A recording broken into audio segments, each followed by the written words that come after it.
What's going on, folks? Nate here at Dyno Works, and one of the bikes I am working on today is this 21 MT-07 we have partially torn apart behind me with a full Yoshimura exhaust and a Hordpower intake. Now, in the past, we've covered the hell out of these bikes. We have flashed and tuned literally thousands of these engines, whether they're in the MT-07, the XSR 700, the FC-07, the R7, the Tenere 700. It's all the same Yamaha CP2 engine. And we've just built mapping on the dyno for these things for years. So there's not really a combination out there that we have not yet seen. I wanted to show you guys this Yoshimura and Hordpower combination because it's one of the most popular options out there next to things like the M4 or the Acura with the Hordpower intake, and show you the differences back to back. So with these bikes with the Yoshimura full system, when our custom mapping is in place, they make right at 72 horsepower to the tire on pump gas every single time. Again, that's just the full Yosh exhaust system, and then the snorkel delete that we always recommend being done to the stock intake.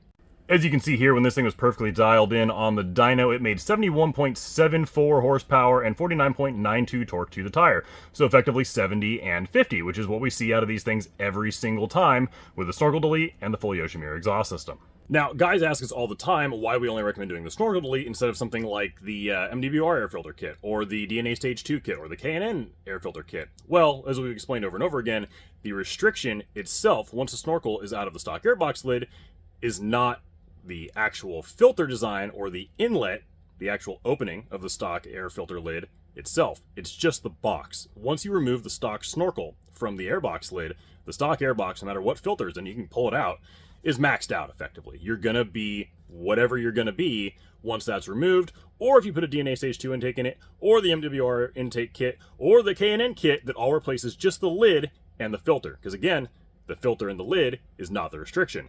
The box is. What makes the Hordpower different is obviously you've completely removed the stock airbox. Now, the mistake that a lot of people have made in the past is go, oh, okay, I'll just remove the stock airbox and put filters on the end of the throttle bodies. That's gotta be better, right? Wrong. When you put filters directly onto the end of these throttle bodies, it murders your bottom end and you virtually gain nothing at the top end, maybe 1.5 horsepower.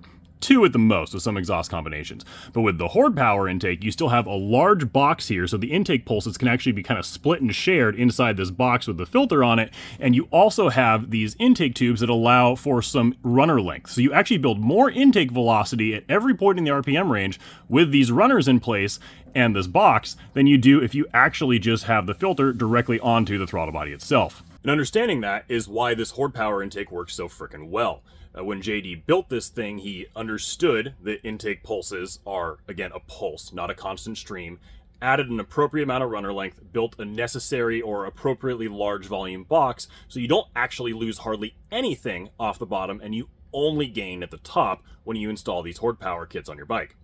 So here's the before and after to show you what we're talking about. There is virtually no losses anywhere on the red run, which is run 30 there, which is after we've installed the Hordpower intake and got the mapping perfected and dialed in on the dyno, versus the stock airbox lid with a snorkel delete and the same Yoshimura exhaust system, which is the blue run, run 14 there, where it made 71.74 horsepower, and now it's making 74.65 horsepower. In fact, the only power loss anywhere in the entire RPM range is 1 horsepower, right there, right around 5,000 RPMs, and 1 foot-pound of torque. That is non-existent. You're never going to feel that, and honestly, most people are never riding the bikes at full throttle at 5,000 RPMs anyway. But if we look at the top end here, just about everywhere above 7,000 RPMs, where most people are riding these bikes aggressively and might be at full throttle, there's significant gains. You've got anywhere between 3 and 4 horsepower additional above 7,000 RPMs when you use the Hordpower intake versus just a snorkel delete or any of the other kits we've talked about before, the DNA Stage 2 intake, the MWR intake, the K&N air filter. Anything that's just replacing the filter, and the stock airbox lid, again, performs the same. And there's even bigger gains at the very top end of the RPM range, which now actually makes sense to extend because the power was continuously falling off with the stock intake and the snorkel delete in place. You can see there at 9,500 RPMs, it was just essentially a downward curve all the way at about 8,700 and beyond, and the horsepower actually flattens out and carries itself all the way to 10,250 RPMs, where we have the red line set to. The gains up there at the top end are 4, 5, even 6 horsepower if you were to stretch the original RPM limit out further. And 4 or 5 horsepower at the top end on a bike that only makes 72 horsepower is a lot. That's a substantial improvement from just an intake. Now, here's the deal. I just want to be completely transparent and clear with everybody. I've never even once talked to JD Horde, ever, in person, on the phone.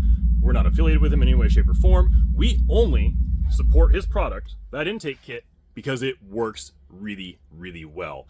I have absolutely no skin in the game. We have tested several other intake designs here over the years, and they've all just come up short. You either lose a ton off the bottom and gain virtually nothing on the top, or they just flat out don't work. You don't really gain much of anything at all. But this Hordpower intake works. We've seen it over and over again. I just want to share with you guys how much of a huge improvement it is at the top end without virtually losing anything at the bottom.